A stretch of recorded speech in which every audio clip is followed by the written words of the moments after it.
لازم اقول الاول مين اللي المفروض هيستفيد من 10 نصايح دول. اللي عايز يعمل دايت، واللي عايز يحافظ على وزنه، واللي عايز يعمل دايت بس ظروفه مش سامحه حاليا، او ما بيحبش يمشي على ورقه. الاكل الصح هو الاكل المعتمد بالاساس على البروتينات والخضار حيث الالياف والفيتامينات والدهون الصحيه والنشويات المعقده، غير ان بتمد جسمنا بالعناصر الغذائيه بس فعلا بتشبعنا بدري، فبالتالي بناكل اقل، عكس ما نعتمد على سعرات حراريه فاضيه من الحلويات والنشويات والسكريات والجانك فود. دي بتخلينا ناكل كتير. حاولوا احرصوا على فطار صحي محترم، يعني فيه كل العناصر الغذائيه الصبح، علشان ده بيمنع الرمرمه، فبالتالي بيمنع اكل كتير خلال اليوم.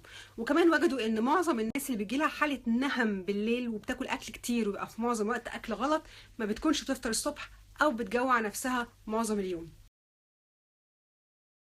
لو عايز يومك ينجح ويمشي صح زي ما انت عايز، لازم تخطط له من يوم اللي قبله. يعني ايه؟ يعني انت تبقى مظبط تلاجتك، عارف فيها ايه، وعارف هتفطر ايه، وعارف هتاخد وجبة خفيفة عبارة عن ايه وامتى، وهتتغدى ايه وتتعشى ايه. ده هيخليك تاكل صح، فبالتالي هتاكل اقل واليوم ينجح.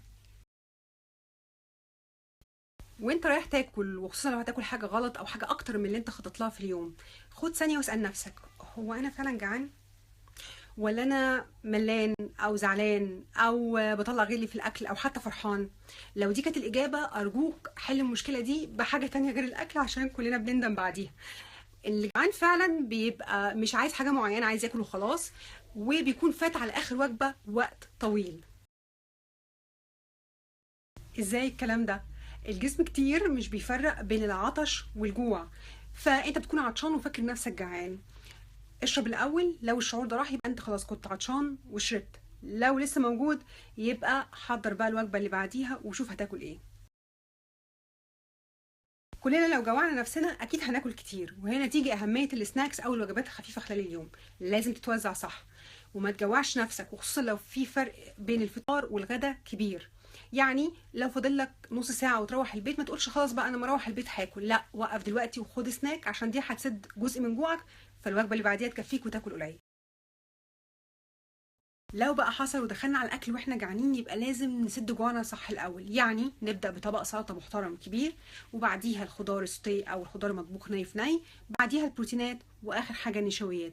بالطريقه دي بجد هنشبع بسرعه، وهناكل اقل، وهناكل صح كمان. اللي بيحرم نفسه جامد من العناصر الغذائيه او السعرات الحراريه المفروض جسمه ياخدها خلال اليوم، مع الوقت بتجيب نتيجه عكسيه، فبناكل اكتر مش اقل. ده غير سوء التغذيه اللي بيحصل. كلنا لينا اكل ما بنعرفش نمسك نفسنا قدامه، فعلى قد ما نقدر ما نخليهوش في متناول ايدينا طول الوقت، علشان لو قدرنا نمسك نفسنا مره مش هنقدر التانية، وهنفضل ناكل منه كتير. التطرف هنا معناه ان احنا ايام عاملين دايت قاسي وقوي جدا، وايام تانية خاربينها ومبوظين الدنيا. الحركه دي بتضر جسمك، لان بتخلوش ليه سيستم، ومبقاش عارف هيشبع امتى ويجوع امتى. الحل ان احنا نتعلم الوسطيه ونطبقها صح ونستمر عليها، عشان الوسطيه دي هتخلينا ناكل اقل على المدى البعيد.